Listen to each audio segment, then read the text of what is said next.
Oke, tes. Assalamualaikum warahmatullahi wabarakatuh. Perkenalkan, saya Davananta Rahman dengan NIM 130 122 3140 dari kelas F4607. Dan di video kali ini, saya akan memaparkan sebuah studi kasus yang sekiranya sangat relevan dengan kehidupan kita sehari-hari, yaitu tentang hate speech detection using deep learning, yang termasuk ke dalam cakupan sosial computing dalam bidang sosioinformatika. Kita semua tahu bahwa media sosial sudah menjadi bagian dari kehidupan modern. Menurut data terbaru dari Data Portal, pengguna media sosial di Indonesia telah mencapai lebih dari 170 juta orang. Angka yang sangat besar ini tentu membawa banyak manfaat, seperti memperluas koneksi dan mempermudah penyebaran informasi. Namun, di sisi lain, penggunaan media sosial juga memunculkan berbagai dampak negatif. Salah satunya adalah meningkatnya ujaran kebencian atau hate speech di berbagai platform seperti Twitter, Instagram, dan YouTube. Ujaran kebencian ini bisa berdampak serius terhadap masyarakat, seperti konflik antar kelompok, diskriminasi, dan provokasi berbasis sara. Di Indonesia sendiri, pemerintah sudah berupaya untuk menanggulangi hal ini dengan menciptakan Undang-Undang ITE Nomor 11 Tahun 2008 yang melarang penyebaran ujaran kebencian di dunia maya. Tapi pertanyaannya adalah, apakah penanganan secara hukum saja tidak cukup? Tentu tidak, karena penyebaran hate speech di media sosial terjadi dengan sangat cepat, bahkan sebelum sempat ditangani oleh pihak berwenang. Karena itulah, berbagai upaya juga muncul dari bidang lain. Salah satunya adalah ada di bidang informatika. Para peneliti Para peneliti mencoba mengembangkan model deteksi hate speech secara otomatis menggunakan teknologi machine learning dan deep learning. Beberapa penelitian yang menjadi rujukan antara lain adalah penelitian oleh Kevin Usmayadi-Wijaya dan Pak Erwin Budi Setiawan dari Telkom University pada tahun 2023 yang mengembangkan sistem deteksi hate speech di Twitter menggunakan kombinasi CNN, GRU, dan Fasttext. Model tersebut mampu mencapai akurasi hingga 88,79%, menunjukkan bahwa pendekatan deep learning bisa secara efektif mengenali pola ujaran kebencian di media sosial.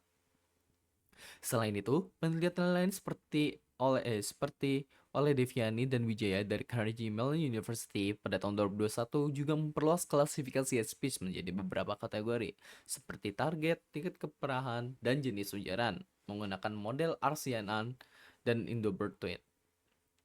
Hasil-hasil ini membuktikan bahwa teknologi bisa menjadi alat bantu penting dalam mengatasi permasalahan sosial di era digital. Lalu, apa saja dampak dari pengembangan teknologi seperti ini bagi masyarakat? Teknologi deteksi hate speech memiliki peranan yang sangat besar.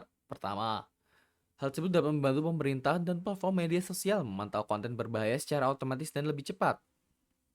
Kedua, meningkatkan keamanan digital serta kenyamanan pengguna dan dalam bersosial media.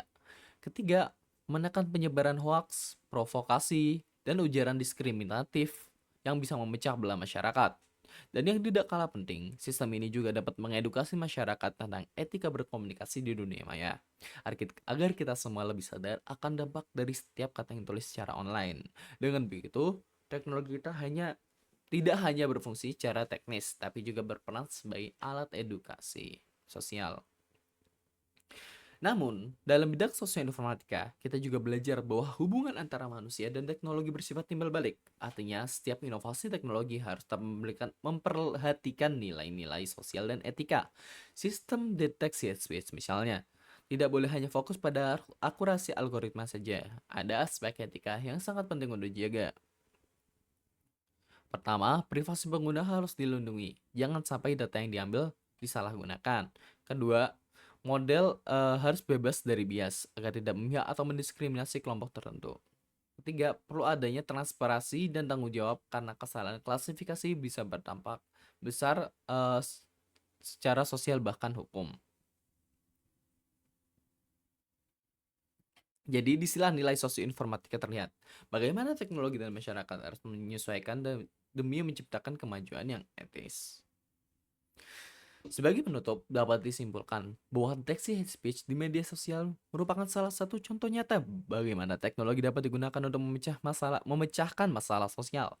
Contoh, teknologi membantu menciptakan ruang digital yang lebih aman, lebih nyaman, dan lebih manusiawi. Namun, kita juga harus ingat bahwa inovasi teknologi harus dijalankan secara etis dengan mempertimbangkan dampak sosial, privasi, dan keadilan bagi semua pengguna. Karena pada akhirnya, keberhasilan teknologi bukan hanya diukur dari kecanggihannya saja, tapi dari beberapa besar manfaat sosial yang dapat diberikan bagi masyarakat. Mungkin cukup saya sampai segini saja. Jika ada salah mohon dimaafkan. Terima kasih. Wassalamualaikum warahmatullahi wabarakatuh.